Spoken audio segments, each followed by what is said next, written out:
Canada સહિત America જેવા મોટા દેશોમાં અત્યારે હાલ માસ ડિપોર્ટેશન ચાલી રહ્યું છે, પરંતુ આ બધાની વચ્ચે એક એવી પણ વાત સામે આવી છે જેમાં ખોટી બાતમીઓ આપીને હવે $1000 રૂપિયા આપવાની જોગવાઈ કરવામાં આવી છે।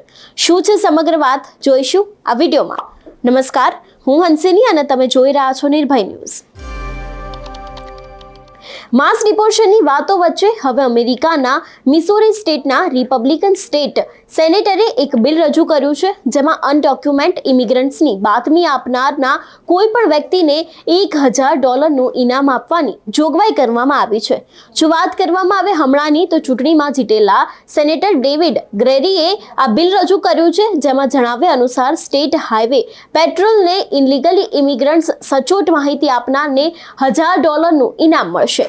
કોઈ પણ સિટીઝન આ બાતમીને પોલીસ સાથે શેર કરી શકે છે, તે માટે અલગ ફોન નંબર, ઈમેલની હોટલાઇન્સ, તેની સાથે જ ઓનલાઈન પોર્ટલ પણ શરૂ કરવાની અને તેની સાથે સેનેટરે આ માંગ કરી છે। એટલે કહી શકાય કે જેની પાસે આવી બાતમી આવી હોય તેને કોઈ પણ મેલ દ્વારા અથવા તો એક્સ્ટ્રા મોબાઈલ નંબર, તેની સાથે ડોક્યુમેન્ટ્સને આ બાતમી છે તે સબમિટ કરવાની રહેશે અને તેમને આ ઇનામ છે તે મળી શકે છે। એટલે એવું કહી શકાય કે હવે ઇમિગ્રેશન માટે એક નવો મુદ્દો કહી શકાય કે એક નવું અભિયાન કહી શકાય, કારણ કે જ્યારથી ટ્રમ્પ પણ ચૂંટણી જીત્યા, તે બાદ આ પણ ચૂંટણી જીત્યા, એ બાદ હવે અમેરિકામાં માસ ડિપોર્ટેશન ચાલી રહ્યું છે। હવે આ બધાની વચ્ચે જો તમે કોઈ એવી બાતમી આપો છો તો તમને $1000 સુધીનું ઇનામ મળી શકે છે। એટલે એવું પણ કહી શકાય કે કદાચ પૈસાની લાલચ આપીને તે લોકો ઇમિગ્રન્ટ્સ છે તેને કદાચ ડિપોર્ટ કરવા માંગતા હોય ને અમેરિકામાંથી બહાર કાઢવા માંગતા હોય તેવું પણ આના ઉપરથી લાગી રહ્યું છે। જોકે વધુમાં વાત કરવામાં આવે તો મિસોરીમાં જાન્યુઆરીથી નવું લેજિસ્લેટિવ છે સેશન તે શરૂ થવાનું છે અને તે પહેલા જ ઘણા સાંસદો અલગ અલગ પ્રકારના બિલ રજૂ કરવાની જાહેરાત કરી ચૂક્યા છે। રિપબ્લિકન સ્ટેટ આમે અનડોક્યુમેન્ટ લોકો પર સકંજો કસવામાં અત્યારે અવ્વલ નંબરમાં છે, એટલે કે તે અત્યારે હાલ લડી લેવાના મૂડમાં છે।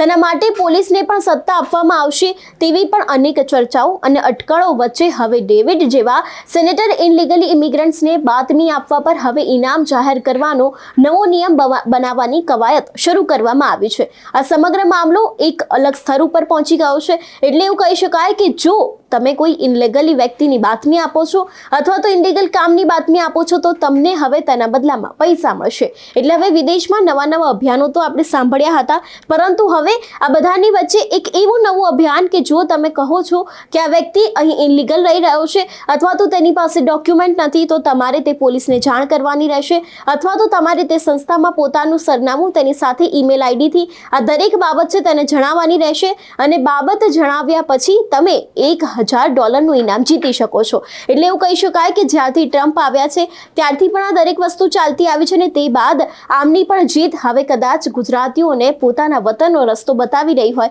તેવું લાગી રહ્યું છે, કારણ કે અનેક વખત આપણે ઇમિગ્રેશન વિશે વાત કરી છે, ડિપોર્ટેશન વિશે વાત કરી છે, પરંતુ હવે આ બધાની વચ્ચે એક નવો નિયમ કે જો ત્યાંના જે સિટીઝન લોકો છે, ત્યાં જે રહી રહ્યા છે તે લોકોને લાગે કે કદાચ હવે અહીંયા કોઈ ઇનલીગલી વ્યક્તિ રહી રહ્યું છે, અહીંયા કોઈ ઇનલીગલી કામ થઈ રહ્યું છે, તો તે દરેક વાત છે તે તમે પોલીસને રજૂ કરી શકો છો અથવા તો પછી ત્યાંની કોઈ પણ સ્થાનિક સંસ્થા છે તેને તમે જણાવશો તો કદાચ આ ઇનલીગલી જતા રહેશે અને તમને $1000નું ઇનામ મળી શકે છે। એટલે કહી શકાય કે હવે જે આ દેશો છે તે ડિપોર્ટેશન માટે નવા પેંતરા અપનાવી રહ્યા છે, જેથી કરીને ગુજરાતીઓ સહિત જેટલા પણ વિદેશી લોકો છે જે અહીં ઇનલીગલી રીતે રહી રહ્યા છે તે લોકોનું પણ હવે ડિપોર્ટ થવું કદાચ નક્કી છે। ત્યારે આ વિષયને લઈને આપનું શું કહેવું છે અમને કમેન્ટ કરીને ચોક્કસથી જણાવજો। સાથે જ નિર્ભય ન્યૂઝને લાઇક, શેર અને સબસ્ક્રાઇબ કરવાનું ભૂલશો નહીં। નમસ્કાર।